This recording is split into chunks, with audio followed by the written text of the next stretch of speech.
to take care of our people and our workers. We must replace the present policy of globalism, which has moved so many jobs and so much wealth out of our country, and replace it with a new policy of Americanism. In this present crisis, government is not the solution to our problem. Government is the problem. From time to time, we've been tempted to believe that society has become too complex to be managed by self-rule, that government by an elite group is superior to government for, by, and of the people. The healing powers of silver, Ion Silver, an antiseptic powerhouse used for centuries. Now you can harness the benefits of Ion Silver in a convenient spray. Ion Silver is a highly effective antimicrobial spray that's safe for family and pets. Excellent for wound care, a must for your first aid kit. It binds to bacteria, viruses, and fungus to immediately destroy them. Also used as an underarm deodorant, acne preventative, surface disinfectant, and more. Buy Ion Silver at ionsilver.us. That's ionsilver.us. All right, and welcome once again to the Liberty Brothers radio show. We're coming to you live out of the great state of Montana, and it's a beautiful day here in northwestern Montana. I'm, of course, your host, Jason Tatenhove, joined, as always, by my brother in Liberty, James White. How you doing, James?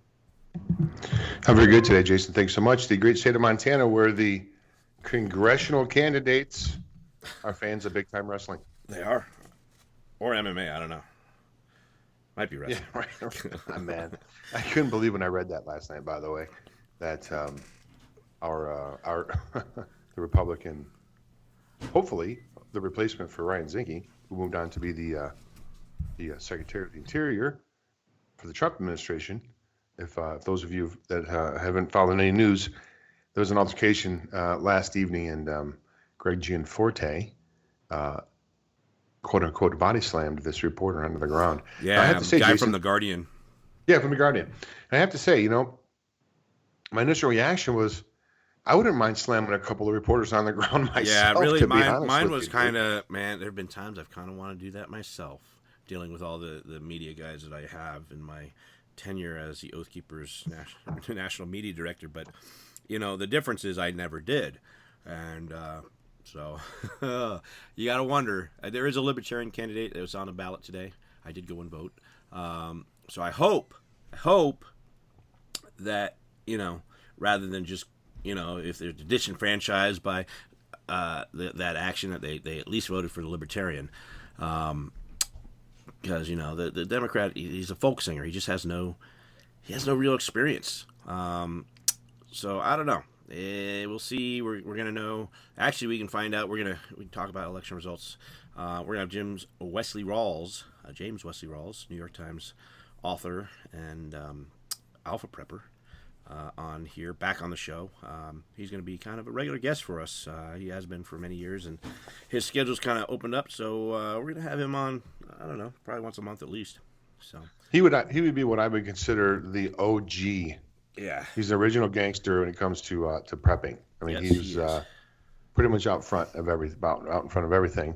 Yeah, so it should be a good show. James Wesley Rawles is always a good guest. Always has a lot of great information. Yep. I think we're going to talk about this new video game coming out too a little bit. I know I want to talk about it. Far Cry 5, which it's based in Montana, and it's the latest installment of a video game series, which indicates it's going to be white Christians, Americans from Montana, who are the antagonists here. And Far Cry has kind of been that series. But hey, let's get James Wesley Rawles on, and we can talk about these things with him. Let me go ahead. And Adam, I know he's waiting to come on. So very good. Do you have an intro ready for him? We kind of did intro him, but yeah, we did a little bit. I can do it some more. So just pile on the intros. I can just pile them on. Yep. Well, we don't need to say much more. I know, you're right. I'm just giving you the business, brother. Does snow melt yet up there? Yeah, it's still up in the high country, up in the hills, but it's slowly coming down. I had to actually get up the snow level last night. There was a search and rescue that I was a part of, and so we had to get up there. But yeah, it's coming down. So I think we got James on with us. James, are you with us, Jim? Yes, I'm here. All right. Well, then welcome back to the show. We have on again with us friends of the show. Jim Wesley Rawles, who's a New York Times best-selling author, founder of Survival Blog, Alpha Prepper, just all-around good conservative Christian type, and actually kind of initially coined the term the Great American Redoubt. And man, it's great to have you back on. We've got a lot to talk about tonight. We've got me and Jim were just talking about a couple of things that are Montana related. I know you're up here in the Northwest, maybe not Montana, but I'm sure you can speak on it. And, we've got two things we were talking about. First one was, of course, the special election is coming up, and the body slamming of reporters, which, honestly, I don't know. I think a lot of Montanans may actually be all right with the actions of our Republican candidate for yesterday. If not, I hope they at least voted for the Libertarian that's on the ballot. And then we were also talking about this new video game also that's kind of come out. The initial trailers of it came out today, but it's going to feature basically right-wing conservative Montanans as the bad guys, so we'd like to get your thoughts on these things and kind of go from there. Talk about anything you want to talk about. Sure. Well, thanks again for having me on, gentlemen. And I am very closely watching this election today in Montana. The folks there have a clear choice, and I guess the polls have just closed, so the election results should be tabulated within an hour or two, I would think. Greg Gianforte is a conservative, a Christian. He's a homeschooling dad, and he's a kind of a self-made man. Granted, he was born in New Jersey, but I think he is much more of a Montanan than his opponent, Quist, ever was or will be. Well, I was actually born in New Jersey as well, so I won't hold that against him. Okay. So I'm just curious to see what happens. From what I've read, it looks like the reporter from The Guardian basically repeatedly shoved a microphone in the face of Gianforte, and he just lost his cool and shoved him aside. And then I don't know whether he tackled the reporter or whether the reporter just saw an opportunity to basically take a fall to make things look worse than they were. I wouldn't be surprised if that's what happened. And I also wouldn't be surprised if forensically, when they put this incident back together, unfortunately there was no video of it, but I wouldn't be surprised if the reporter gave Greg Gianforte the equivalent of a head fake.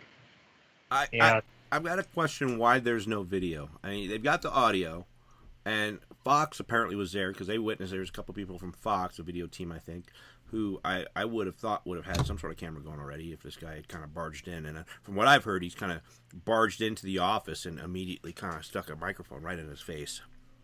Right.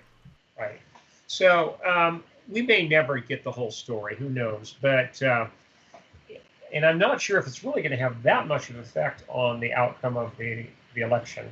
At last report, Gianforte in polls was about 6 points ahead of Quist. And with so much absentee balloting going on, and with the mixed reports in the media on the incident, I don't think it may conceivably cost him the election, but I have a feeling that most Montanans are not going to have one isolated incident like that change their opinion when you have two people who are so diametrically opposed. Mr. Quist is a dyed-in-the-wool Democrat. He's a machine politician. He's very pro-socialist, pro-big government. and anti-gun. He's on record as saying that he would like to see every firearm in the country registered. That doesn't sound like Montana to me, or any part of the American redoubt. So hopefully, cooler heads will prevail. Pardon the pun, but we'll see Gianforte capturing that congressional seat. For your listeners who aren't aware, Montana is a state that only has one congressman. There's just one seat in the House. Of course, all states have 2 senators, but there's just one congressional seat in the House of Representatives for Montana. So that seat is crucial for the state. And everyone is just kind of on pins and needles to see what the result was. Jim, what do you think? Do you think it's going to have an effect? Me, Jim, or Jim? Oh, that Jim. Okay. You, Jim White. Okay, go ahead. No, Jim. I think, hey, Jim, first of all, Jim, thanks for joining us again today. It's always great to have you on the broadcast. Yeah, there's 77%, I believe, of the last number. I talked to one of my friends here who actually was in the legislature. He said that 77% of the votes have already been, absentee. So he doesn't think it's going to have that much of an effect. I think that people generally in Montana, for the most part, don't like reporters. I think they realize that, that was sort of a guerrilla, guerrilla journalism, which I think sometimes is, okay, and I'm not totally against that. But when someone's having another scheduled interview and you walk in and you basically accost them like that, yeah, I mean, even the best of us can sometimes lose our cool. So I don't think it's going to affect it that much. We're hoping, of course. But no, Jim, you're right on. Quist is not. He's not a Montanan. He doesn't hold the Montana values that most other Montanans do. You're right about that. And just because he's wearing a cowboy hat doesn't make him a cowboy. He's a folk singer, guys. That's all he does. In fact, Gianforte's campaign came up with an interesting little factoid on Quist. Quist claims to be a hunter, but he hasn't held a hunting license in Montana in 16 years. Yeah, I wouldn't be able to go that long without putting meat in my freezer. As a matter of fact, I got to go out and get a bear in the next 5 days. Well, Jim, doesn't this highlight this situation here with this reporter and Gianforte? Doesn't this just highlight? I don't know. In my lifetime, I'm not that old. I'm under 50, not much under, but I'm under 50. I've never seen in my life such division between. I don't even know if these people know what side they're really even on, or what the cause really even is anymore, Jim. I think they just kind of show up because I think Soros is paying a lot of them, and these are not people that I don't think that have they're not, how do I put it? I don't believe their cause is real true for them. I think they're sort of hired guns. Some of these people that are showing up at these events, and this is more division than I've ever seen in my life. How about you? Well, yes, and I think the kind of the mask has been pulled away. In the last presidential election in November, we saw how incredibly biased the mass media was, and how they were not just rooting for Hillary Clinton, but they were actively campaigning for her. They were suppressing facts. They were suppressing, among other things, the fact that Bernie Sanders was cheated out of the election by maneuvering within the DNC. So at this point, we have a mass media that's incredibly biased, that's agenda-driven, and that at this point has lost their moral compass. They are so driven by their leftist, statist politics that they've lost all credibility. I'm going to bring this into the next subject we're going to talk about because it fits so well. When we've got just things that were at one time considered good and righteous, and now have been embraced as really kind of be the opposite. It's like we're living in an alternate universe where everything that was good is now being pushed as no longer good. I mean, we've got the video game coming out from Ubisoft, which is one of the major video game companies in the world. It's a AAA video game, which means it's one of the top premier video game. Is going to cost like $68 to get when you get it, but it's based in Montana. It's Far Cry 5, which was just released. There was a small teaser video released today and some graphics, and the rest will be put out this Friday. So, yeah, tomorrow. And the main image is that of a small chapel in a picturesque valley here in Montana. It looks like it could be, right there in Kalispell, Jim. I'm sure Chuck Baldwin's church had something to do with it. But you've got a guy in hunting glasses in the middle, and it's set up much like Da Vinci's Last Supper. And Right. you've got a veteran to the right with a wolf, and there's a compound bow, and they've got a Bible out there, and they've got some bread and a chalice of wine on a flag that instead of stars, there's a little, like a stylized cross on it, almost kind of like they're trying to make it look like an iron cross. And what look to be militia members and survivalists and whatnot, a lot of tactical vests and flannel shirts and big beards, And I can tell you guys, I'll tell the listening audience as well. I actually had this team come up to my cabin when I was working for the Oath Keepers, and they had they kept contacting me, asking if they could just come in and they wanted to see Montana life and really experience some authentic Montana characters. And they were a software development company. Well, once they got there, it was a lead artistic director for Ubisoft for this particular project, and like 4 or 5 of his own people. And me and my wife and my kids were hospitable, and we cooked them a dinner of elk steak and trout, and we talked about prepping and being prepared and kind of just the lifestyle out here, because you have to be prepared. I mean, we had a windstorm yesterday that half the county got power knocked out. But it really doesn't affect us because half the county already lives up in the sticks, and they've got generators ready, and they've got, it's not that big of a deal for us because that's just how we live up here. And so, of course, that wasn't what they wound up doing with this, what they were trying to initially say. But I think this is part of that demonization process where they take what's good and they warp it, and they're putting that into the minds of our children with these video games. And the enemy is now good church-going people. Like, again, it's backwards. What do you guys think of this? What are your thoughts on this? Have you seen the video game? Have you seen the previews? What are your thoughts?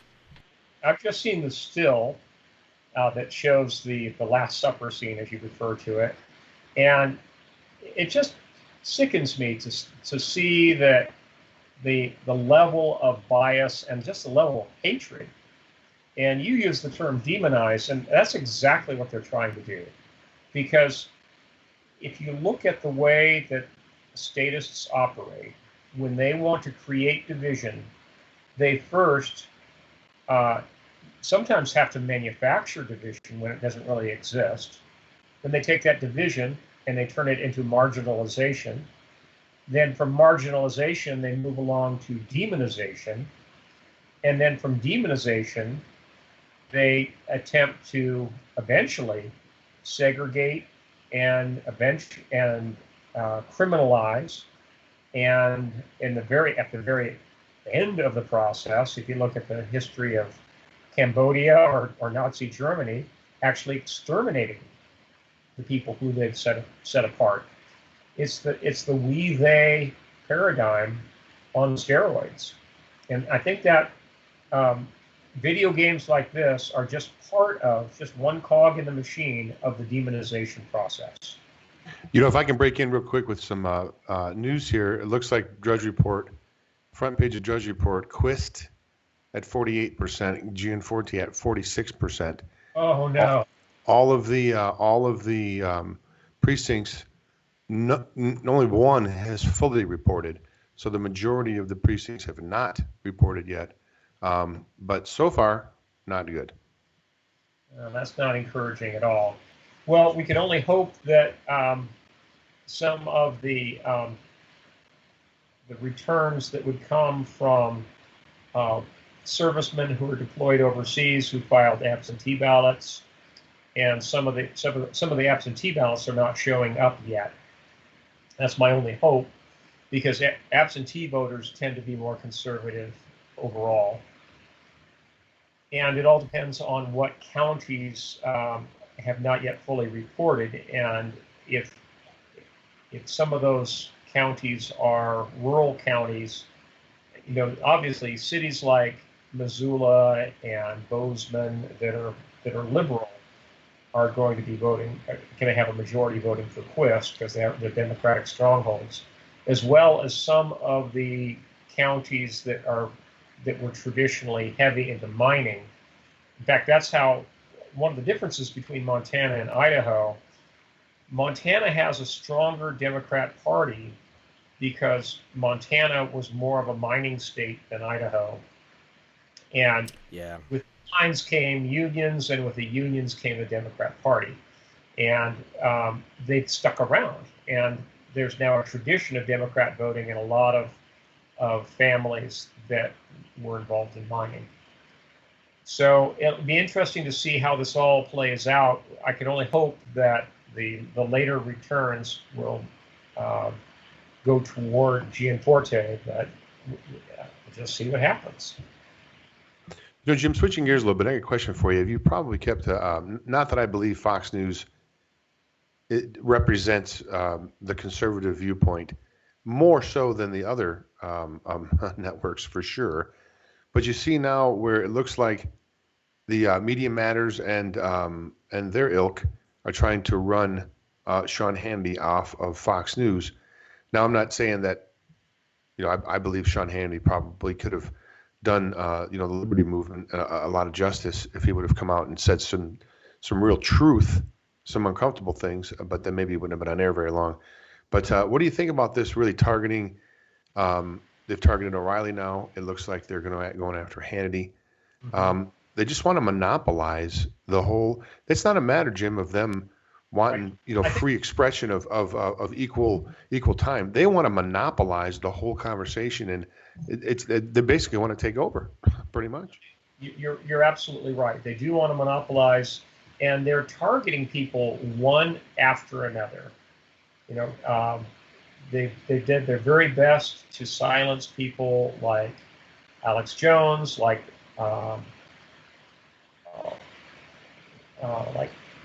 Bill O'Reilly, now Sean Hannity. They've also tried to silence Michael Savage, right? Michael Savage, didn't they try to? Savage, for example. Yeah, they're going to try to pick off the more conservative or libertarian journalists one by one, and I think they'll be very systematic about it.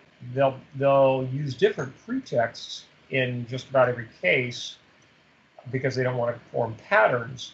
But the end result will be that whether they go after the advertisers or after the network itself, or character assassination on the individuals, they're going to do their very best to get rid of folks. And I think we're really just seeing the beginning of this. I think it'll continue. The demonetization of conservative bloggers has already begun on YouTube.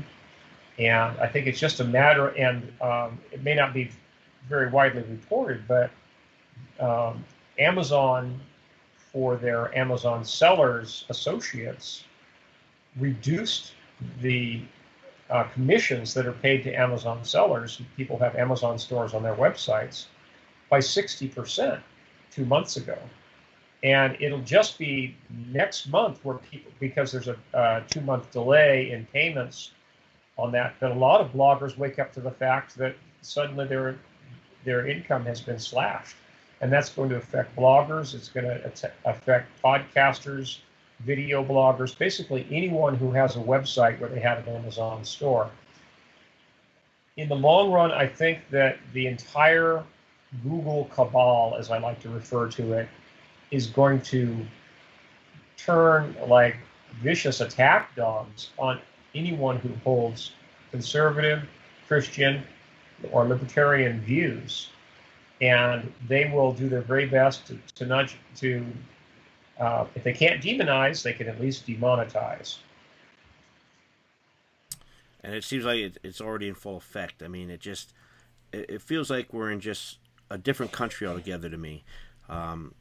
These battles in the streets we've been seeing for free speech, and I got to say I'm encouraged to see the pushback finally happening. We knew it was only a matter of time because we knew that, conservatives, there's only so many times they're going to get kicked before they stop being very, conservative in their behavior and start defending themselves. And we're starting to see that. We've seen it across the country at these Antifa rallies, and they're trying to now start get tactical training and whatnot. And they're really behind the eight ball on that one.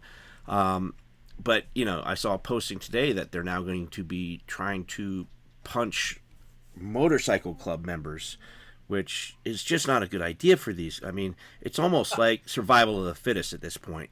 This to some degree, I think it will be a self-correcting problem, but it just, again, it seems like just not even in America. Yeah, my late wife was fond of saying that the gene pool itself is self-correcting. If you look at the annually published Darwin Awards, if leftist protesters are going to intentionally antagonize bikers, I think that they're in for a rude awakening. Yeah, it's like, what's next? Are they going to go to the local MMA dojo and try to take those guys on? I mean, couldn't they have picked? For Pete's sake, bikers, really? Yeah, you go. I'll sit back and watch that. Yeah, it's going to be some interesting YouTube videos, I think. Yes, as in the modern parlance, they'll say, "This did not end well." Exactly. Jim, switching gears, I know you're not really sure. I don't want to limit you. I know you know a lot about a lot of things, but I don't say you're like financial is not really your wheelhouse. But this Bitcoin thing, man, this is. What do you think about this? I mean, this is blasting off. Is this in your view, is this sort of a bubble, or is this just a reflection of people finally coming to the realization that the paper currency system is really not worth the paper it's written on, if you really look at it? Right. It is a bubble, and I think that we're going to see some huge swings in Bitcoin, where it's going to crash down below, perhaps even below $100 per Bitcoin, and possibly spike to as high as $5,000 or $6,000 of that Bitcoin. It's already there in trading in South Korea. Although, if you look at South Korean culture, they tend to have manias about different things, and they're currently in a Bitcoin mania. It's almost like tulipomania in Holland in the 1600s. But I think that Bitcoin is kind of a microcosm of the perception of paper currencies and the realization that they really don't stand for anything. At least with Bitcoin, there is truly a limited number of them. The way they set up the algorithms for Bitcoin, it takes more and more and more computing power to mine each Bitcoin. 10 years ago, someone could do it at home with a home computer, and now that concept is laughable. It takes supercomputers just to mine a very small fraction of a Bitcoin. So at least Bitcoins are limited. Politicians are not limited. They're only limited by the supply of paper and ink in terms of creating currency. And in fact, 90% of the currency that exists really isn't even printed currency at all. It's electronic currency.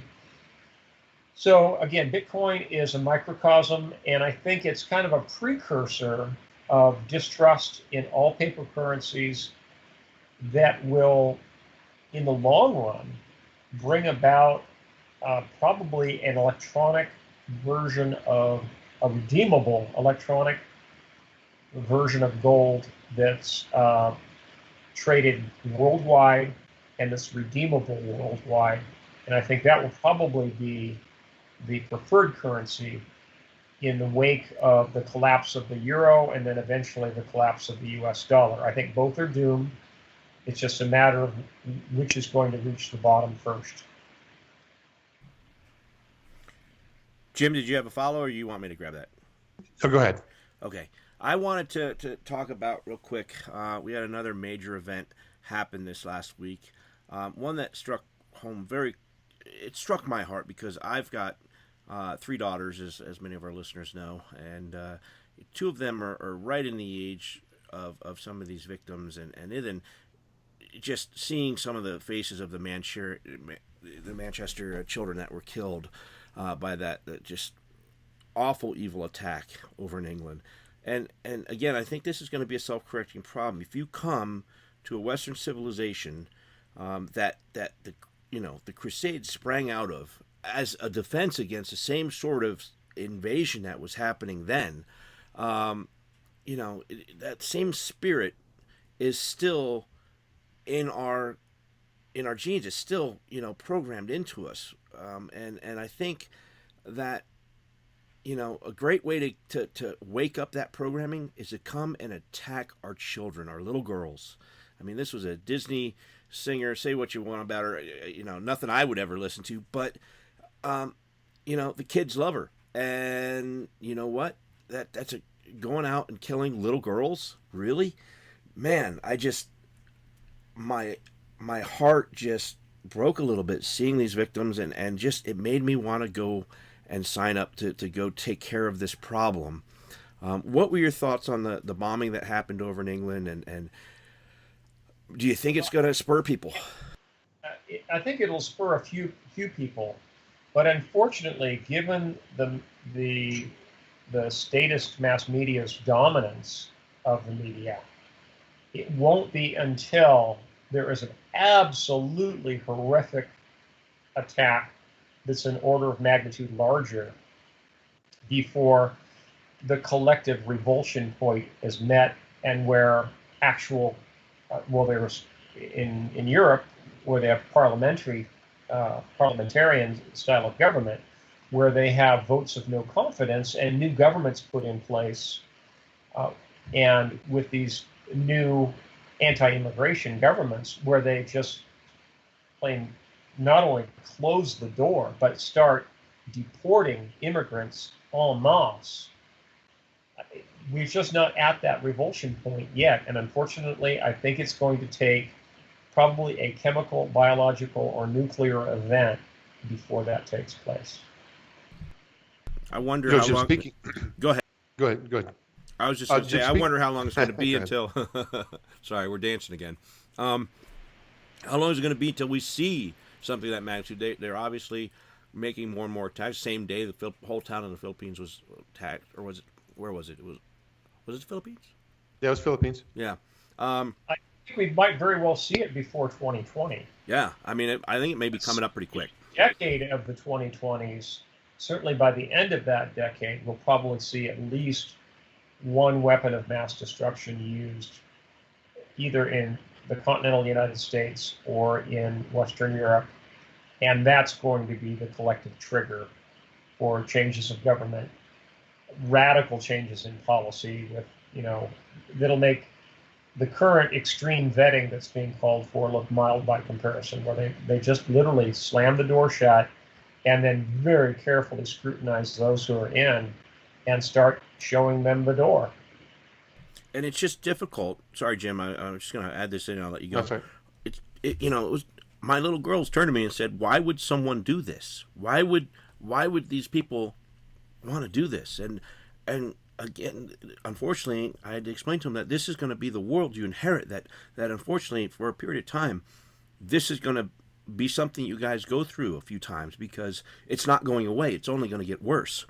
In fact, the whole mentality of the ISIS and Al-Qaeda style suicide bombers is, if they had the opportunity, they would have killed every man, woman, and child in that entire stadium. That would have been their real goal if they had the opportunity. And that's why I think it's inevitable that the terrorist groups that are fundamentalist Muslim will obtain weapons of mass destruction, and they will, without any compunctions, use them at an opportune time to further their agenda. That's their wildest dream. Quick update: the Gianforte is actually pulled even. They're both 47%. He's a mere few hundred votes behind now. I think once these other, like you said, Jim, once these other precincts starts coming in, I got a feeling he's going to pull away. And I got this screen up here on another screen here, so I'll keep us updated as this goes along if there's any results by the time we get done with the radio show. Jim, I'm going to get your view on something here. California is trying to, California, of course, they're trying to pass legislation right now that would establish a separate panel of attorneys, 3 attorneys, to defend. Specifically says this in the legislation, to defend illegals from illegal aliens from being deported. And get this, here's the real kicker, Jim. $200,000 a year. Guess who's paying for it? The taxpayers. Of course. Right. So the taxpayers are actually in California going to be paying for 3 public defenders and 1 clerk in the amount of $200,000 a year to stand up for and advocate on behalf of illegal people here in the country illegally, so they don't get deported. I mean, is the madness reached the level that you've never seen before, Jim, or what? I mean, can you comment on that? All I can say is they don't call it the Mickey Mouse state for nothing. California is probably, unfortunately, a bellwether state that shows us what's going to be happening in a lot of other states, especially the coastal states, in the near future. And that's just one example of the absolute insanity. It's almost beyond insane, because it's truly self-destructive. It's almost like they have a suicidal instinct that they're promoting. It just boggles the mind that California could be that far down into the loony bin, and that the state legislature could support this, and that the incredibly naive electorate in California could keep returning those same legislators to office again and again and again. California is essentially a lost cause. My family settled in California in the 1840s and 1850s. Well, the 2 different sides on my great-great-grandparents' side. In the 1840s, the 1850s. But they would be rolling in their graves right now if they saw what was happening to the state of California. It is just, again, it boggles the mind. Well, I mean, we look at this, yet another article title coming out. Former professor arrested and beating at the Berkeley Alley. So the people that are teaching our children, a 28-year-old East Bay Community College professor, was arrested for the bike lock attack that happened at the Battle of Berkeley, as it's being called now. You know, and I believe he was an ethics professor. Yeah. Right? Yeah. I mean, how are we surprised by California when these are literally the people teaching the children there? And here he is breaking people's skulls with a bike lock. Yes, not because they're threatening him or you know, trying to harm his family or his friends or his property. Then it's because he doesn't agree with what they say. And not that he's even listening to what they're saying. He just doesn't agree with their group, basically. It's, again, that the whole division aspect we've been talking about. And, man, it just... I'm just at a loss for words for how much this does not feel like America anymore. I mean, universities at one time were bastions of free thought and discourse. You know, we're supposed to debate each other, talk each other, you know. It's ironic that Berkeley is known as the home of the campus free speech movement, and yet their new rendition of free speech is free speech for liberals, no speech for conservatives. So they've stood logic on its head and said, oh, well, yeah, we're all for free speech, but only if you agree with us. Yeah, that's you're right. That's duplicity at its finest. Jim, if we can move on here real quick to an important, I think, a very important thing. We have, you take your pick here. We have a cornucopia of potential trouble spots. Let's put it that way. We've got financial, of course. We have these nationwide. It seems like beat downs and riots, and there's going to be, I think, 70 across 70 cities. In July, there's going to be a anti-Donald Trump collective march across 70 cities. I can't see that ending very well. We have the solar minimum, which is a cycle. It's not anything that's a conspiracy. Every 220, 230 years, the sun goes into a minimum, and we have a colder period, and we have crop loss and crop damage. And so take your pick, Jim. There's quite a few challenges, shall we say, that could be on the horizon here for us good old people here in good old USA. Right. This is not the time to stop prepping, is it, Jim? I mean, this is a time to really double down, is it not? Absolutely. In fact, just looking at the mountain of debt that's been accumulated in the world and the currency regimes that exist, that alone, just that one factor, is reason enough for every family to have a 3-year food supply sitting there. We are living in truly perilous times. Since the end of the Cold War, nuclear weapons are no longer strictly controlled. We now have nations like North Korea obtaining nuclear weapons for the first time.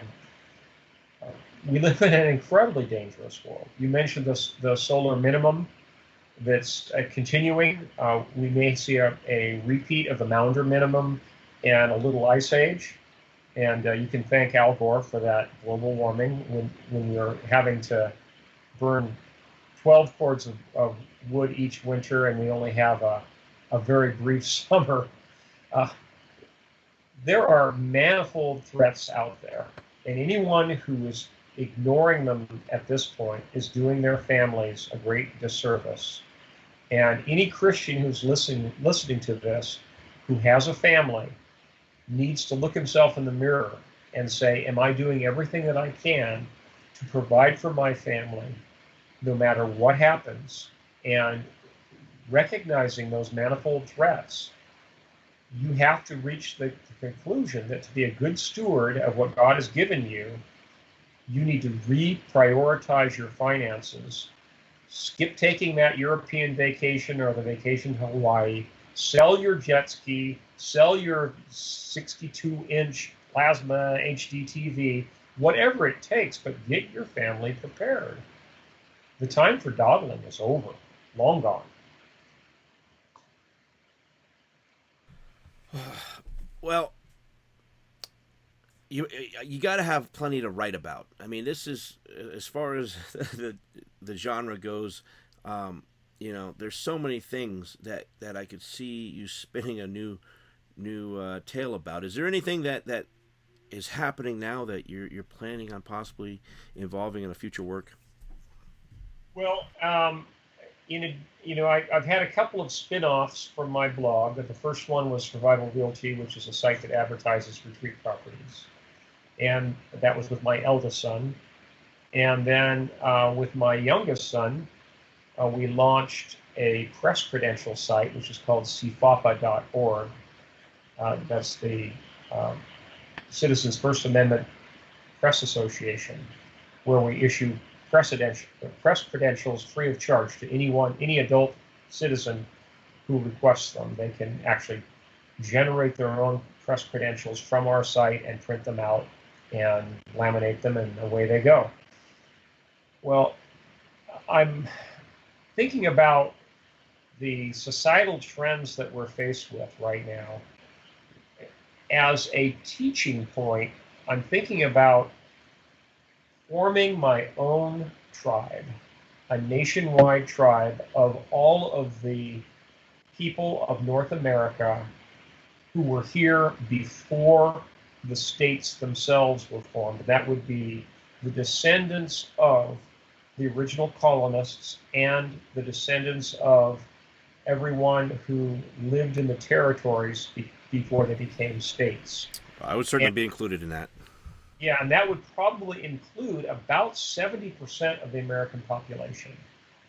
And I'm thinking about forming that tribe as a teaching point to show that there should be no real special rights, because the fact that American Indians were here for 10,000 years really is not that much different than our forefathers being here before the Constitution of the United States was signed.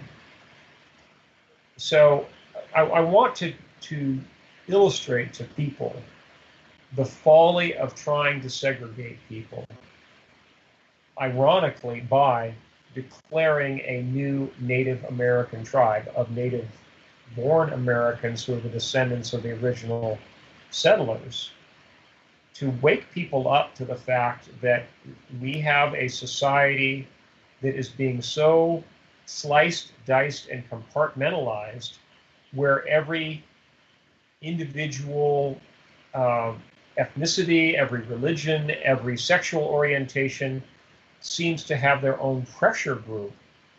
We need to point out the fact that there should be no special rights whatsoever for anyone, that we are all created equal in the eyes of God, that we need to treat each other as equals, and that we need to stop dispensing special rights to pressure groups.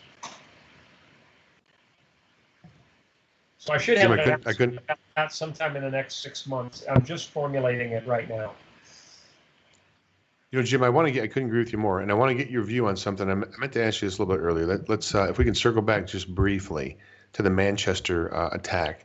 Sure. Are you familiar with this this Guardian reporter, speaking of the Guardian, Katie Hopkins, who tweeted out after the attack, "We have to find a final solution." Now, she came on and explained what she didn't mean in the Hitler-esque term final solution.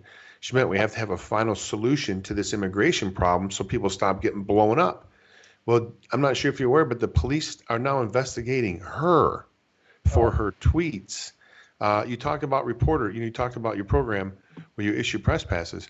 This has got to just, your blood's got to boil, Jim. I'm sure when you hear, you can't even express your views now in the UK of someone blowing up, In fact, half a dozen, go ahead.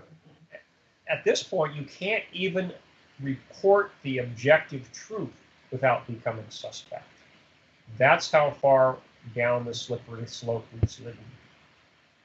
It's a very sad state of affairs. It does not bode well for journalism or for citizen journalism in the coming years. I think that as time goes on, in retrospect, people will see what I've done with CFAPA in issuing press credentials to anyone as fairly prescient, in that the mainstream media is going to attempt to put themselves on a pillar and declare anyone who is not an official state-sanctioned journalist with a journalism degree and working for a credentialed professional press organization. They're going to create their own we-they paradigm and try to declare anyone who is not a professional credentialed journalist to be fake news. And I think that's only going to accelerate in the coming years. And that's why it's really important. Again, that website that I created is called cfapa.org. It's C-F-A-P as in Papa, A, cfapa.org. Folks should go to that website, print out press credentials, and carry them in their vehicles at all times. Because in the modern context, any adult who's literate, who owns a cell phone with a camera built into it, is part of the press. We are all the press, and we all have freedom of the press, as guaranteed by the First Amendment.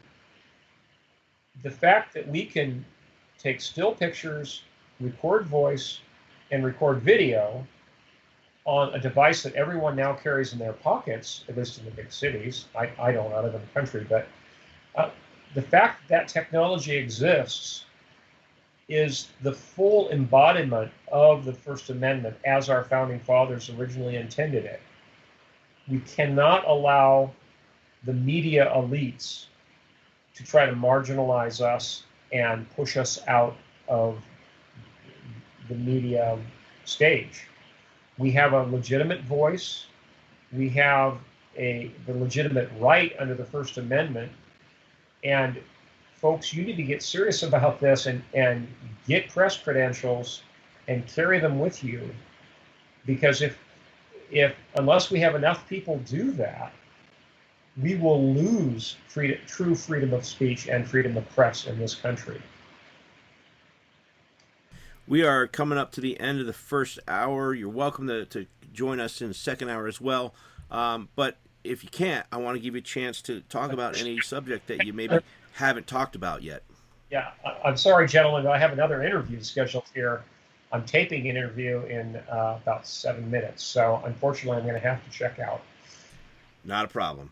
Is there anything you want to hit on that's been on your radar, it's been on your mind that you want to hit before we let you go? Well, I just want to encourage your listeners to be serious about their family preparedness. I want them to pray about it, and if they feel convicted, to not hold back. They need to reset their priorities, realign their family budget, and get serious about preparedness, because time really is short. We have a global society that is spinning out of control financially, socially, and politically.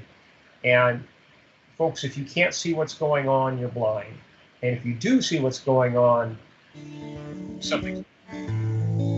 All right. Well, thanks for joining us again, Jim. The music's coming on, and we'll talk with you.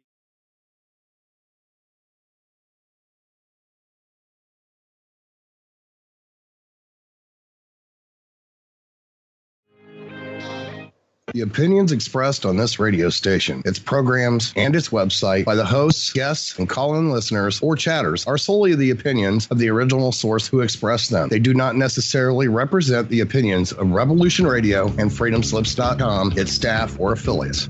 You're listening to Revolution Radio, FreedomSlips.com, 100% listener-supported radio, and now we return you to your host.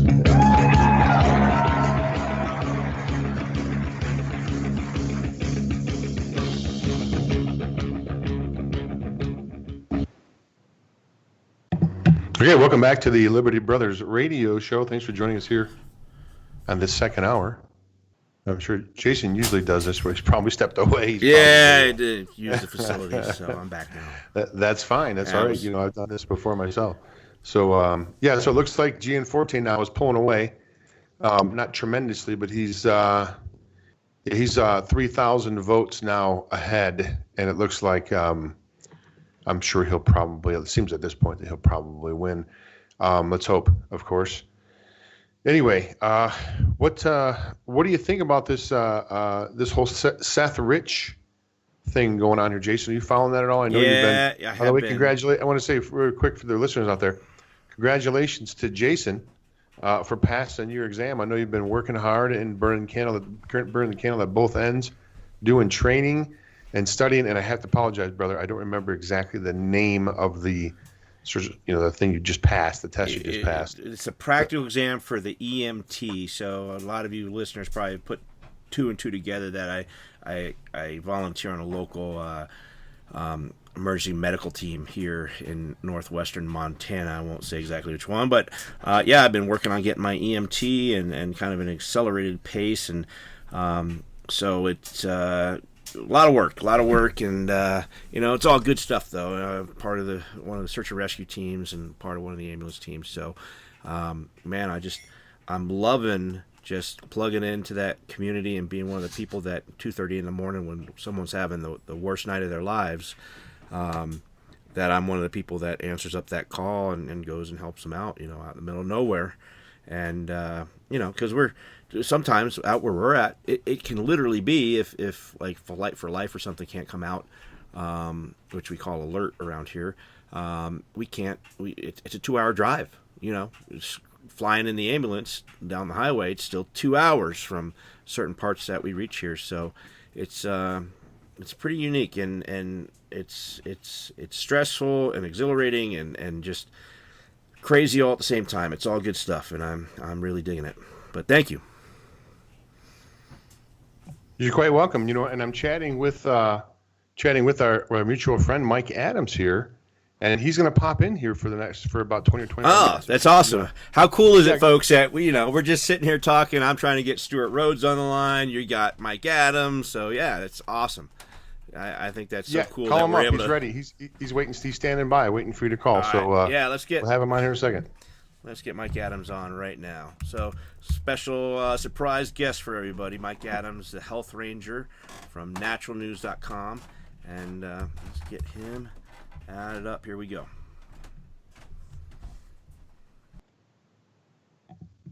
It's excellent. I'm. Hey there, Mike here. Hey, Mike. Hey, Mike. Jason and Jim on the line. You're live. All right, guys. Good to join you. What's Yeah, up? great to have you, Mike. By the way, man, I tell you, you're really knocking out of the park here. You're ramping up with these videos. You're putting out tons of stuff, man, more than I've ever seen you put out before. It's that time, isn't it, Mike? We all have to we got to fight twice as hard, man, because the left is just loony. Yeah, total lunatic. In fact, when you were calling, I was just writing an article about how America's universities have really become training camps for left-wing terrorism. You look at this guy who was beating Trump supporters on the head with bike locks, and we were just talking about that with James Really? Wesley Rawles on hour one. Literally exactly about that. yeah, and 4chan unmasked the guy, and he's a liberal philosophy professor. I mean, Ethics geez. professor, yeah. It's awesome. It's unreal. Someone like that is teaching our children ethics. Well, not my children, because I'm not going to send them to university in California, but those Right. parents that do, that's who you have teaching your children philosophy and ethics. Yeah, that's great. See, no, Mike, I mean, it's not just that these people are insane and they're violent and everything. It's really, I think, to the point where, like I said, these universities are becoming the terrorist training camps of the fascist left.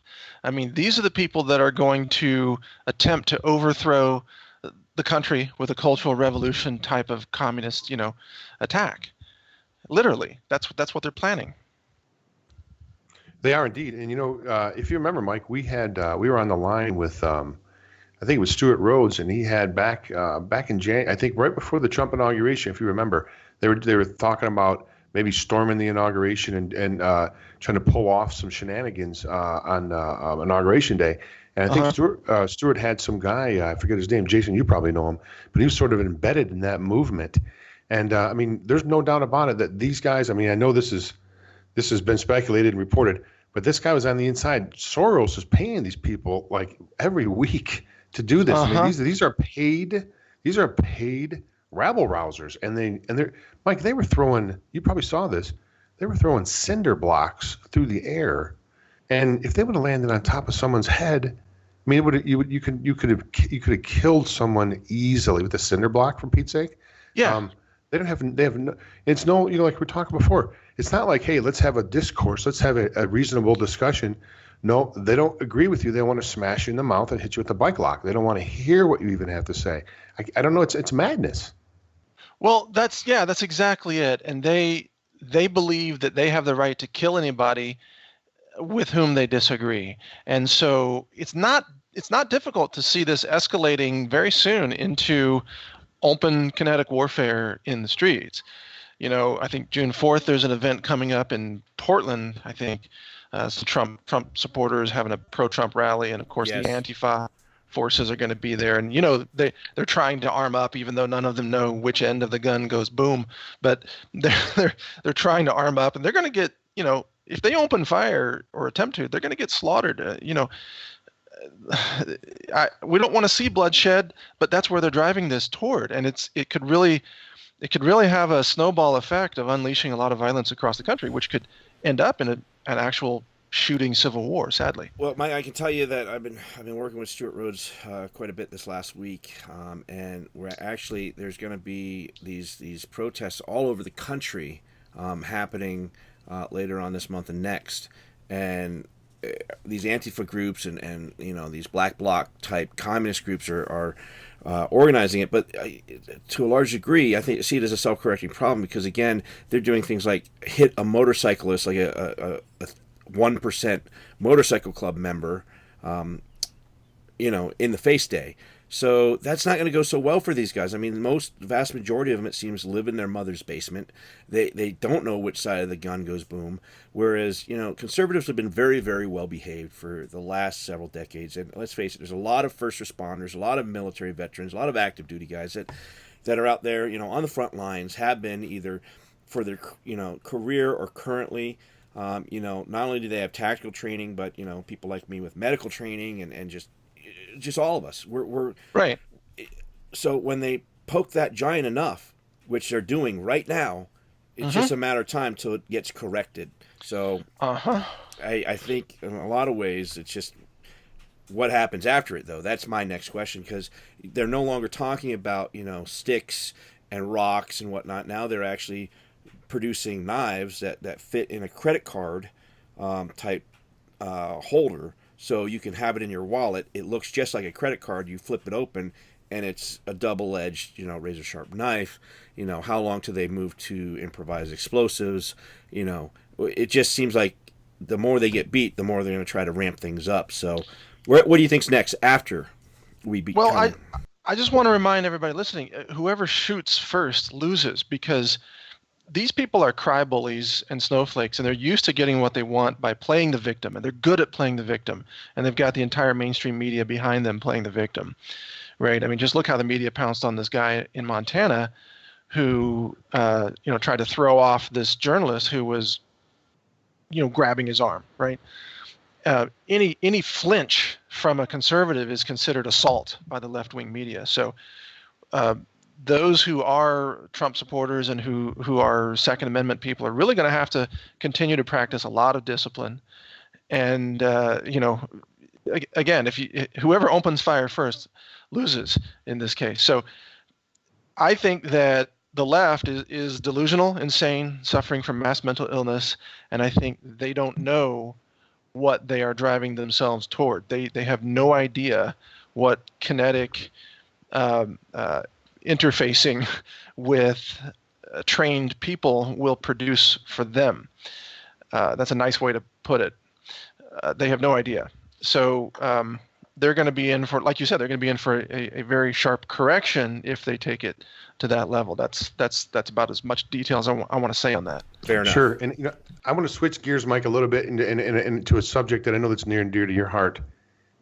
Zero hedge. And Mike, I know you probably got a lot to say about this. Pennsylvania coroner says dying addicts keep the morgue full most nights because of the synthetic opioid epidemic. People are ODing so much, Mike, that the morgues are full and they can't keep. There's too many bodies for the morgues. Yeah. Well, there's been a lot written about this. We know the pharmaceutical companies are profiting from the opioid epidemic, and that they are pressuring all of the lawmakers to continue to criminalize cannabis and hemp extracts. Now, I just had a science paper published on the analyzing method of cannabis, and you wouldn't believe the demand in the scientific community for this kind of technology. Everybody wants cannabis and CBD oil and hemp extracts, and there are people everywhere who are getting off of opioids and moving to CBD because it's safer, it's non-addictive, and it works. It really does. So the pharmaceutical industry is freaking out, and you can bet they're going to be pushing hard to try to get Congress to criminalize or sort of assert Class 1 Substance Act status for even the non-psychoactive cannabinoids known as CBD or CBDA. So that's what I'm expecting, a big push for criminalization by Big Pharma. And they will find some allies with Jeff Sessions, by the way, who's very strongly opposed to any kind of marijuana, and he fails to distinguish between CBD versus, high THC and pot. For people who don't know, CBD has none of the psychoactive, at least none that's going to have any sort of, effect like getting you high. Right. And folks, if you haven't taken the time, go look up just some of the videos of people with Parkinson's, people with children having massive seizures, thousands a day, and just getting one dose of CBD oil, and within 15 minutes, getting back to normal. I mean, just go watch it. The fact that they would make this a Schedule 1 drug up there with methamphetamine and heroin and all these other hard drugs, when it doesn't get you high, and all it does is cure cancer, literally eats away tumors, and gives people back their lives who are just chronically their lives have been taken by these devastating diseases. I know that my wife has found relief with her chronic illnesses. Us being from Colorado previously, we had access to CBD and all this stuff for a while, medically speaking, and this stuff works, folks. I can tell you from experience, it works. And we're the next big thing is we are, and I'm limited to what I can say about this due to oppressive government regulations, but pet health it's an exploding area. People are getting extraordinary results with pets. Pets, again, I can't name specific diseases or conditions, but people who were about to euthanize their pets, those pets are alive and well and doing great because of various hemp extracts. Wow. So it's extraordinary. It's the most powerful broad spectrum medicine that we have for many of the chronic degenerative challenges with our health, and I believe that it's here for a reason. It grows as a weed for a reason, because medicine should be freely available to everyone. Medicine should be open source. Medicine should be peer-to-peer, like you grow some in your backyard, I'll grow some in mine. Medicine shouldn't be run through a centralized system of control and profiteering that causes massive human suffering. And that's the pharmaceutical industry. That's the government collusion with the pharmaceutical industry. It's the criminalization of the alternative medicine doctors, the criminalization of hemp and all these other things. So, hemp is a great example for anyone who's interested in learning about liberty versus tyranny. Just study the regulations on hemp. And, there's go ahead, Jason. Sorry, Jim, go ahead. Mike, I'm going to ask you something we talked with James Wesley Rawles about last hour. You're a journalist. You see, I'm not sure if you're familiar. I'm sure you do. You're familiar with the Fox News, of course. Whether you think Fox News is conservative, which they're really not technically, but you got O'Reilly getting targeted. Now you've got Hannity. It looks like he's getting targeted. What do you make of this whole? Now you get this Guardian reporter that tweeted out after the Manchester bombing. She tweeted out a tweet, and now the government's investigating her. What do you think about this attack on the press, Mike? On the true press, which is sort of the new media, by the old media. Do you see this? Are they last gasp of a dying empire? Do you think? Yeah, the left wants a totalitarian police state that they run. And there's no room in that police state for people like Sean Hannity to have curiosity about things, to be a critical thinker, to challenge the status quo like you do and I do and all of us. There's no room for that. And, they've attacked Rush Limbaugh for many years, attacking his advertisers and using like web bots and, Twitter bots to go after advertisers and so on. So it's not new, but it is a tactic of the fascist left. What I think this is part of, though, is now the escalation where the left has long sought demonetization tactics against content creators. You've seen that now with YouTube and Google and so on. They've long sought censorship through Facebook and Google search engine results and so on. But now the escalation is to take it into actual physical violence, and that's, getting back to the universities. You got to remember that they're training an entire generation of children, or youth, to be violent, insane lunatics of the left. They deliberately train them not to have critical thinking skills. They confuse tolerance with obedience. They think that they're tolerant because they all agree. They think that diversity means they all have the exact same thoughts, right? So they're being taught the opposite of reality, but it echoes of the Cultural Revolution under Mao in communist China. And don't forget that at that time, when the Cultural Revolution took place, those who were with the communist regime, they would go house to house in the neighborhoods, and they would drag people out of their homes, people who believed in essentially liberty, and they would bash their skulls in with pipes or bricks or rocks. They would literally murder people, and then they would train each other to enjoy the murdering. This is exactly what we're seeing now at UC Berkeley and in California. They are loving the violence, even as they teach what they think is tolerance. So we're at a very dangerous tipping point in this nation. And the difference is that in China during the Cultural Revolution, which wasn't that long ago, just a few decades ago, the people were not armed. There was no Second Amendment in China. When the left-wing fascist terrorists attempt that in America today, they're going to meet like 100 million armed Americans, and it's going to put a stop to it real quick. And they're then trying, even before the universities now, to get at these children and make armed Americans, and all that was good, bad. We talked about this again earlier last hour, but I want to get your take on it as well. I don't know if you've seen the previews for the Far Cry 5 game, which I had mentioned I'll probably be a character reference for one of these people, because actually I had this team come out and talk to me at my cabin under kind of a false pretense, I guess you would call it. Anyway, basically it's set in Montana. It's a conservative church group that is set up to look like a cross between a radical militia and a cult, and they're the bad guys. So they're shooting conservative Christians. I mean, this just came out today. If you haven't seen it, check it out. I'll send you the link real quick. And it's crazy. They're getting these kids earlier and earlier, and your whole notion of this game is to survive going through these people's community, which they're the enemy now. We are now the bad guys, the people who go to church, the people who are out. It's all in a small town. It looks like in a little valley. There's a pickup truck and a barn and farmland that you can see, and it just everything good, wholesome and American is now the villains. We're now the bad guys. I hope I'm one of the major villains, because I think if anything it'd just be a bragging point, because you're doing something right when they have to attack you in video game form, right?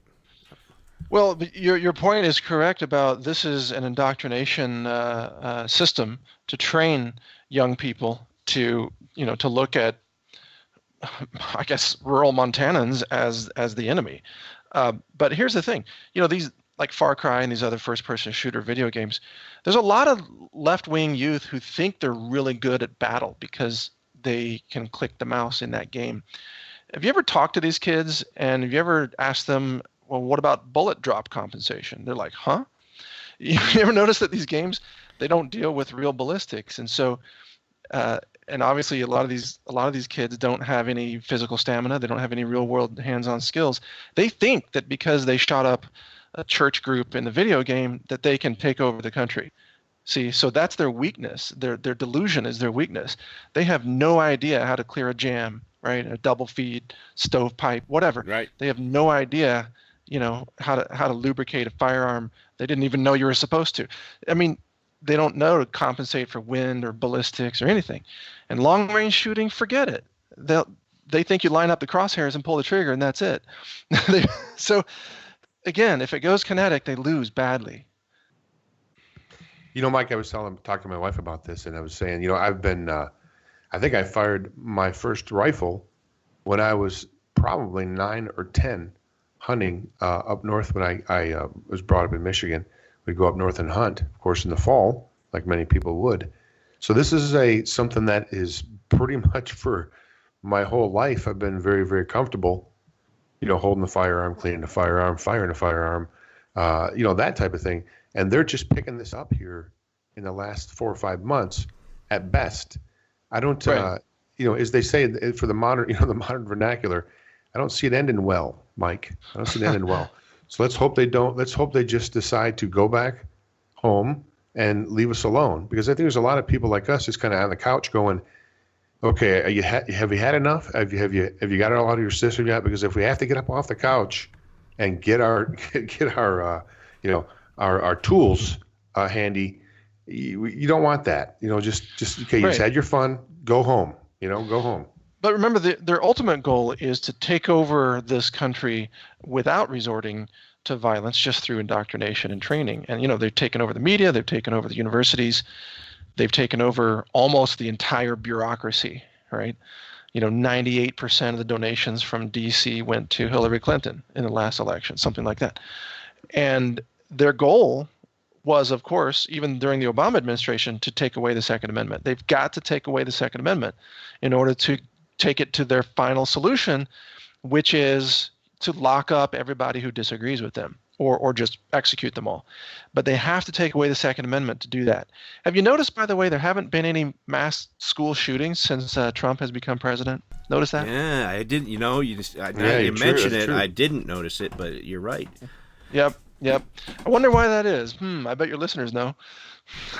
Well, I do get hope from the next generations coming up. The generation of children I see being raised in places like where I'm here, where we've got maybe 2,000 people in the whole valley here. But I've got a 10-year-old daughter who's been raised around MMA gyms, literally since she was 5, been practicing. She'd been shooting since she could walk. She took down at 10 years old. She took down her first 3x3 buck at 70 yards with a 270 with one shot 2 hours into the first day of hunting season, this last year, and can snag, can fly fish, can do all these things. So and she's not like standout amongst the kids here. Like the first day of hunting season, all the kids here in this school district get the day off because it's a day before anyone else gets to go hunting that they let the kids go. And they teach them how to snag salmon at school field trips, how to do ice fishing, how to fly fish. So, and they're also the state champions in wrestling. So I think this whole new generation of rural children are being raised right. And it does give me hope. I in one way, I'm disheartened in the world they're inheriting from us, because I had to explain to them with the Manchester bombing that this is just the reality you're going to have to deal with for a while, that these people are going to try to do these things, and it's going to happen here. It's just a matter of time. If it's happened in Britain, it's just a matter of time till it happens here again. So I don't know. What do you think? Well, you're reminding me of the contrast between city dwellers versus rural citizens. So virtually all the insane people on the fascist left inhabit cities. And it goes hand in hand, because if you leave the city and you live in the country for a while, learn some self-reliance and learn some respect and humility and learn, just all these country living skills, you can't be a cry-bully, snowflake, victim, crybaby. It just doesn't work in the country. You have to become an adult. You have to be mature. You have to think for yourself. You have to solve problems. So cities have become these artificial constructs, these safe space zones of reinforced delusion. And college campuses are the ultimate delusion training camps inside the cities. But if you just look across the country, where do all these insane people, including in the media, where are they based? New York, Los Angeles, Chicago, right? You just go on down the list. Seattle, Washington, D.C. It's the cities that are the problem. But children like yours are, of course, the future of humankind, because they can survive the chaos that we know is coming. They are resilient. They're problem solvers. They reach maturity very early. Compare that, like your daughter. How old is she again? She's 10, and she comes with me to the 10. EMT classes, the search and rescue trainings, all of it. She's my little shadow, so Yeah, so she's probably got more skills than a 30-year-old who's still in college at UC Berkeley, right? So there's just certainly no a comparison. different skill set. Yeah, right. She's not very good at video games. She probably couldn't hold her own at Far Cry, but. Well, right, and that doesn't matter. That's irrelevant. See, that's the thing. These city dwellers are experts in false realities. They're experts in social media. They're experts in these first-person shooters. They're experts in Snapchat. All these things don't exist in the real world, right? They're just virtual, augmented worlds, augmented reality, delusional escape zones. Whereas your daughter and people like your daughter, they have skill sets based in the real world. And there's a lot of people on the left who are sort of techno worshippers, and they talk about the singularity and they want to merge with the machines. It's because they hate reality. They hate their physical selves. They hate their bodies.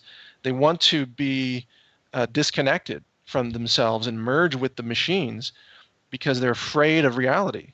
I mean, there's a lot of psychology behind this that explains the intolerance and the hatred and the mental illness of the left. But you'll find that a lot of them really do want to merge with the machines. Mike, I know you only had a limited amount of time here. I know you're probably writing articles and you've got your own large news organization I know that you run. Did you want to give us out your websites? And I know you always got something going on, Mike. I know you've always got something great going on. You want to talk about anything you got upcoming or any projects you're working on? Or Well, I've got a few big surprises to announce this year, but I'm not ready to announce them yet. I will say that we're working on solutions to bypass the censorship of YouTube, Google, Facebook, Twitter, and others. Yes, I knew you'd do that, Mike. I knew you would do that, brother. Yeah. I called it. I knew you would. Yeah, out of anyone in the alternative media that could pull that off, it would be you, I think, right now. Well, we're working on it. We've got the tech to do it. Some things underway right now. So I'll have some announcements to share with you later in the year on that. But in summary, and then I do need to run, but in summary, right now is the time for everybody to double down on your preparedness, on your preps. Make sure your rifles are sighted in. Make sure that you've got real assets, not virtual assets. Money in the bank doesn't count when the banks go down. You said you just talked to James Wesley Rawles. I'm sure he gave you a lot of interesting updates. It's funny how similar some of the lines of conversation have been. They're just in parallel. Yeah. Well, Rawls knows his stuff. He's very well informed, and what he and I both agree on is we don't know the timing of when things are going to start to unravel, but we know the certainty of a financial collapse. It is mathematically certain. You just don't know what's going to trigger it. And it could be triggered by, 1,000 different things. And it might not be triggered for another few years. It's hard to say. But when it comes, you don't want to get caught unprepared. That's for sure. Because now we're looking at this convergence of events. We've got the fascist left that wants to overthrow the government. We've got the global Ponzi debt collapse system. We've got the threat of possible, nuclear war with North Korea or Russia even, perhaps. And at the same time, our democracy, our republic is being threatened by the entire fake media establishment. We've got like maybe 5 major things converging right now, and it's hard to say which thing is going to break first, but something will break, I think, fairly soon. That's my take. Mike, always great to have you on the program. You're welcome anytime, of course, and you keep up your great work, and we're big fans, Mike. We're rooting for you, man. Well, and all these things that you're doing. Right back at you. Both of you guys stay safe. I know you're doing some great work. You're reaching a lot of great people, so just keep it up, and we're doing our part here in Texas. That's where I'm calling you from, Central Texas. We got a lot of good Texans down here, so we're good. You guys are up in Montana, right? Yep, Northwest correct. Montana. So you got Northwest Montana, and then we've got the whole James Wesley Rawles called in from Idaho, right? Yep, you're correct. Yep. So you're starting to name like the future centers of liberty in America. Texas, Idaho. Yeah, the redoubt, the Appalachian redoubt. Right. I think Appalachia is going to do fairly well, at least certain sections of it. Yeah, exactly, and maybe even Utah, parts of Utah, Yep. parts of Montana as well. So it's going to get interesting, but I wouldn't want to be in Western California. Yeah, Chicago is probably not No. a good place to be either. No, All right. right. Well, thanks, Mike. It's Far awesome Cry having should you. make a Just game. yeah, No, I was gonna say, escape Far Chicago. Cry should make a game called Escape from Chicago. That should be their next game. Yeah, I mean that'd be a lot more realistic. People out here aren't going to try to kill you. We're going to probably help you out more than anything. Exactly. Right, exactly. It's ridiculous to think that we would be like that, but whatever. That's the liberals. Yep. All right, guys. Well, Well, take care. It's good to join you. Thanks for the invite. yeah, Thanks, thanks Mike. for popping in. It was an awesome little surprise. All right. I'll talk to you both later. All right. Take care. Bye. All right. All right. Again, awesome that we can get people like that at last minute. Tried calling Stewart again. I think he's on a bunch of different calls. They've got a bunch of stuff coming up that they're working with. He was going to do some announcements tonight, but we'll get him on another time. Yeah. Yeah, well, we can chat it up here. We got about 20 minutes or so left. Yeah, we can Good open the phone news line. here. What's that? We can then open the phone lines if you want.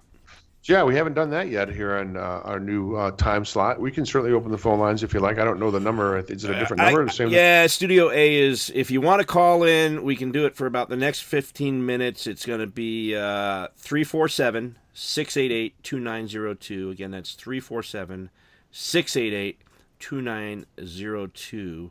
And we'll freeform it. We've been talking about what we've been talking about. It's good stuff. If you want to come in and give your 2 cents, let us know. Happy to report, Gianforte. You're probably looking at the same thing I am, Jason. I am. I keep he's refreshing. Up 50 to 45. Now he's 12,000 votes ahead. So yeah, I think it looks he may like have he it is in the in bag. fact pulling away. Yep, we're getting close to 2 hours out from the close of the polls. I went out to my polls and voted today. In between trying to pull I've decided I'm going to start learning how to work on my own vehicle now that I have an American. I had to get a new Dodge Durango. It's not new, it's old, but it's new to me. But a little easier to work on American cars, I think, especially older ones. So I've been trying to pull I had my linkage for my four-wheel drive come off, so I've been pulling one off, an old wrecked Dodge, all day. But I did get out to go vote, and so there was 36% in my county alone, which is, it's a pretty big county, but I don't think it's nearly as populated as some of the other counties like where Helena was at Lewis and Clark County, and down where Missoula is, which is of course like the Boulder of Montana. The Boulder, Colorado of Montana is Missoula for people who haven't been here.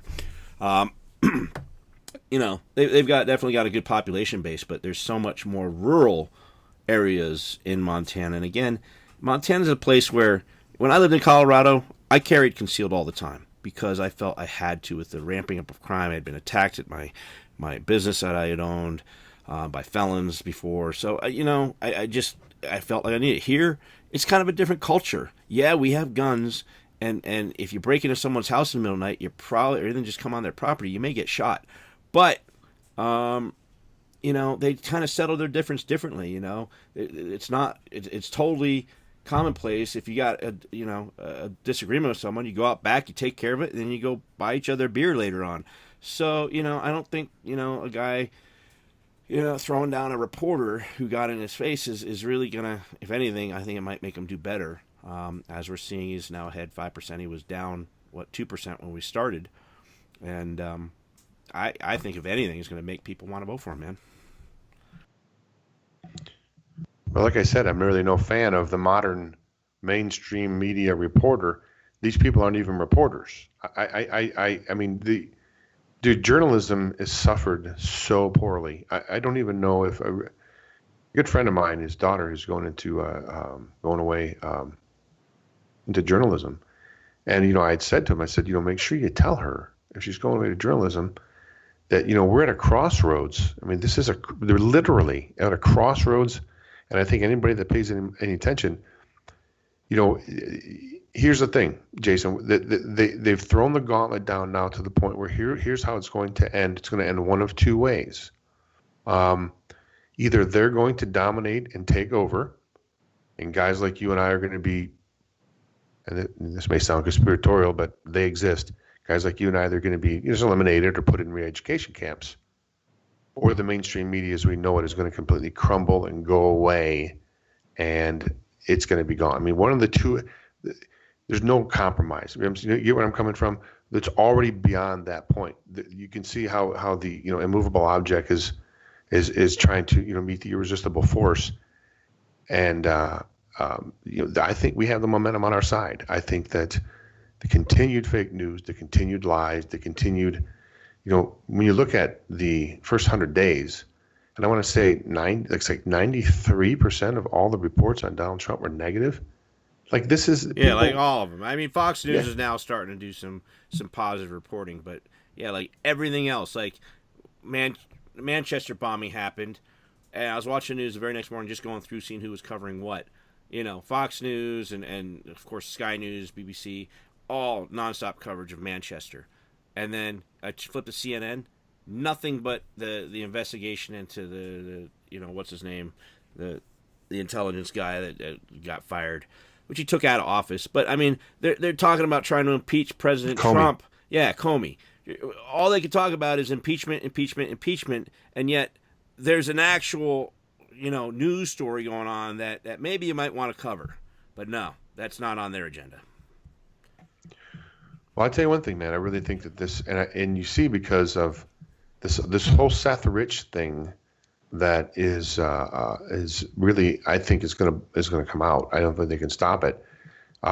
You've got Kim.com. Whatever you think of the guy or not think of the guy, they certainly did come after him, and they really trying to wreck his life. He lives over there in New Zealand, all the way in New Zealand, and now you have them going after Hannity. They really went after Hannity because of the Seth Rich story. He wouldn't back down, and now they've suspended the Twitter account of WorldNet Daily, who's one of the OGs as far as the original alternative news sites. Well, WorldNet Daily was one of the first. Been around for a long, long time. Well, now they've suspended. Twitter has suspended WorldNet Daily's account because they're commenting on this Seth Rich, quote unquote, robbery. Yeah, where nothing was taken. You know what, robbery where he had a $5,000 watch on his wrist and money in his wallet, and he was shot in the back of the head, what, twice? Come on. Yeah, that's a robbery. Well, nothing was taken. Nothing of value was taken. That's what I'm saying. So, right, exactly. It was an execution. It was a hit. Yeah, that was a hit. And, yeah, we know that WikiLeaks, they didn't never talked about where the sources were, but yet that week that happened, they came out and put, a $20,000 reward for any information leading to the conviction of the murderer of him specifically. That's a pretty, they've never done anything like that either. What interest would they have in doing something like that unless that was their source? And, of course, they basically came out and said he was. And then we've got King.com saying they've got the documents. So, let's get them out there. Let's get those documents out there and start, getting it into the public eye. And, that's why, because there's been so many leaks and there's been so much truth that's been put out there by people willing to speak the truth or speak to it, that really they've got to discredit us and call us fake news, because we're having an effect. If not for WikiLeaks, I don't think Trump would have won. I really don't. I think they would have pulled off. Well, he probably would have won technically, but it wouldn't have been to such a degree that they couldn't deny it, that they couldn't get away with it. I think it would have sparked possibly a new revolution if they had tried to say Hillary won, because it was just such a landslide. So, well, any successful, totalitarian dictatorship, which I think Obama would have really enjoyed being the head of, any successful government operation against the people is pretty much historically always has required the acquiescence of the quote unquote fourth estate or the press. And I think what you're seeing is, the narrative that the current press has owned for 50 years, they've lost that. They've lost that command of the narrative. Now, if you've probably seen this is about a month or so ago, Mika Brzezinski, who I believe is the Morning Joe co-host with her now fiance, Joe Scarborough, congressman who had a woman, one of his staffers, I believe, was found dead in his office, and he kind of somehow got out of that. Anyway, if you saw the video clip of her, she was indignant. She's like, well, but he's kind of, I think she was talking about Trump's tweeting. He's going to the people. It's our job. It's our job to tell people how to think, or something like that. Did you see that clip when she comes out and says that? She had a faux pas. But this is the mindset of these people, man. I don't think they're really in touch, Jason, with what's going on, and they've lost the narrative. They've lost the narrative. They can't get it back either. They cannot. Well, that's why they're resorting to the censorship program that's happening and defunding people that are speaking the truth. I mean, I know that my YouTube earnings are down. I'm sure yours are. I'm sure everyone we know in alternative media. But yeah, it's always happening. So, man, it's going to continue to go down until we find a way. And we had talked with, I think it was James Wesley Rawles, who last time we had him on, we were talking about how do we get around this when, people like Google own YouTube and Bezos is Amazon, but what's his name from Facebook, Zuckerberg. When the Zuckerbergs and the Googles take control of these platforms that they've created, And he was saying, well, we just, right now there's not much we can do because it takes $1 million of investment to get something like that up. And you know what, though? Someone like Mike Adams, who has that computer science degree, who, has been a pioneer of 3D printing and just, the guy's one of the smartest guys I know. He's amazing. Look into his background. Just Google it. Look at the About Me page at Natural News. He actually might be able to pull it off. Oh yeah, he can probably pull it off. There's no doubt about it. I'm just doing a little a little trolling for the news here, dude. And I tell you, I just want to rip someone's head off here. Planned Parenthood executives joke about decapitating fetuses in new video. Speaking of ripping heads off, Planned Parenthood executives joked about decapitating fetuses, admitting to altering abortion procedures to preserve fetal organs, and said clinics have a financial incentive to sell human tissue in a new undercover video released Thursday. Here's what Are they going to Jason. prosecute that whistleblower too? Like they're going after Project Veritas? I mean, again, we're living in a world that's not, it's backwards from what it should be. The whistleblowers should be the ones held up saying, these guys are heroes because they're willing to risk everything. They'll tell us the truth. And yet they're the ones when you have some people selling baby parts, selling them for profit. I just, man, how do you deal with that? I can't even read the rest of this story. Here's my view, and really don't care if people like it or not. As far as I'm concerned, as long as we kill innocent children who cannot defend themselves in this nation, as long as we continue to do that, we will never be great again. Donald Trump can get up and say it 100 times an hour on every news station for 10 years, and it's not going to convince me. As long as we kill babies and cut their heads off and sell their body parts, we're never going to be great again, no matter how financially prosperous we become. Man, I feel like we are living in an update. They're updating all these movies from back when. I feel we're in an updated novel right now. That this is a new version of what's happening, in Brave New World. I mean, it really is. Aldous Huxley was telling us what they were planning, and we know that he was, part of the elite. That he was. Obviously writing under a pen name. I forget his real name.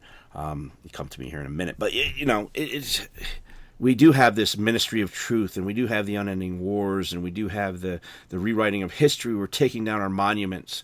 I don't care if you're not for the South or whatever. I mean, my family, part of my family were literal war heroes from the South. John Singleton Mosby, direct descendant. My grandmother's maiden name is Mosby, and she grew up on the estate in Virginia.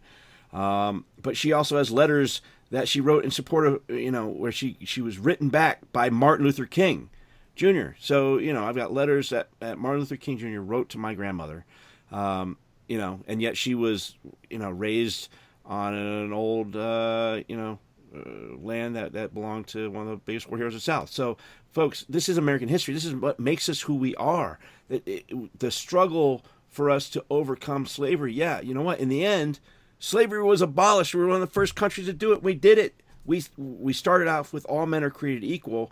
Maybe we couldn't do slavery right then and there, but we had to create a political climate where we could. And guess what? We got rid of slavery pretty quick and pretty completely. And, I'm sick of all these people saying how America was only great for the white man. Really? Because there's a lot of other people. The America I remember in my history books is one of cultural melting together to a new culture, an American culture. And it didn't matter if you were white, black, Irish, Spanish, Chinese. Everybody could make their way in America if you worked hard and wanted to change your world. Man, we've got to get back to that. I don't know about you. I don't know what kind of music you listen to. When I'm lifting and doing my MMA training, I listen to a lot of heavier stuff. And Gojira is one of those bands I've been listening to. And they've got a lyric in one of their songs called Silvera. It goes, "When you change yourself, you change the world." And really, the only control I have over anything anymore is really myself. But I've made a lot of changes in the past few years to better myself, to be a better father, to be a better husband, to be a better person as best I can. And you know what? That notion is absolutely correct. We need to be that change, and it starts with us, and that ripples out, man. If I start being someone that respects those rights and lives in a constitutional way, and man, it does have an effect. It ripples out. Sounds like a Michael Jackson song. It is about the farthest thing in the world from a Michael Jackson song. Gojira, go listen to them. They're pretty heavy stuff. Just for the record, it looks like they've called the race for Gianforte. I saw that. I saw a little. He's got over half the vote. Yeah, in a two-man, he's got over half the vote. So I don't think there's here's the other guy's got it's just a mathematical equation. 50 to 44. So if Gianforte's got 50, the other guy's got 6%. Doesn't it depend on how much turnout there's been so far? How much absentee? I think they put the asterisks up because he's projected, but it could. Who knows? It's only 35.07% of statewide voter has turned out so far. So 245,646 to the 7,428 registered voters. And no, sure, but only 140 of the 317, which is 20.56%, have reported in yet. So I don't think it's quite there. Yeah, but if he's got, I think it's a mathematical certainty at this point. I don't think there's enough votes left uncounted for him to be able to, because there's only 245,000 it says right now, and they've only counted 243. So there's only like 2,000 votes left that they haven't counted, it seems. And since he's looks like 15,000 votes away, there's no way that 2,000 votes can beat 15,000 votes. I did catch that much from my high school math. Well, I'll leave the math to you. My strengths are elsewhere. No, don't leave the math to me. Of all people, don't leave the math to me, man. I was always a history and an English guy. English English grammar. Probably because maybe that's why I went on to write lots of articles. You've written lots of articles too, I know. But I'm very I'm kind of like math now, not so much history though. I love history. History's great. Forgotten. It's walking not taught. Yeah, no, it's definitely. There's so much we need to recapture from history, and we're forgetting it right now. I mean, when we start taking down our memorials and our statues of what made us, man, that is the ministry of truth coming in and making corrections. That history is always being rewritten, so we never are fully sure of what history is. I'm telling you, man, we're literally living in a bad, 80s movie that has been remade for today's audience, and that would be 1984 if it was a bad. I think it was actually a bad 80s movie, wasn't it? Isn't that what they call the Mandela effect? No, history kind of changes. Yes, but that's an alternative universe theory. The Mandela effect is the idea that when the CERN super collider, man, I tell you, I got a PhD in conspiracy theory now after doing talk radio for so many years. The Mandela effect, and actually the best explanation I've found for it is some 15-year-old kid who's a super genius just going off at the breakfast table with a napkin and a pen explaining this. It's awesome. But basically, the going theory is that we were once part of another universe. At least portions of us were. The next universe over, and when CERN sent their super collider going, that universe got destroyed, and we jumped over to the next one over, which is very, very similar, almost exactly the same, except for certain points like things like, do you remember Snow White being mirror, mirror on the wall, or what's the other one? It's magic mirror on the wall. Some people remember it one way, some people remember it the other way. There's something with Nelson Mandela, whether you remember him as a criminal or a presidential candidate. There's other things that kind of coincide with that. A few things with movies, because movies are such a part of our psyche, cultural psyche these days. But things like where it's just off a little bit.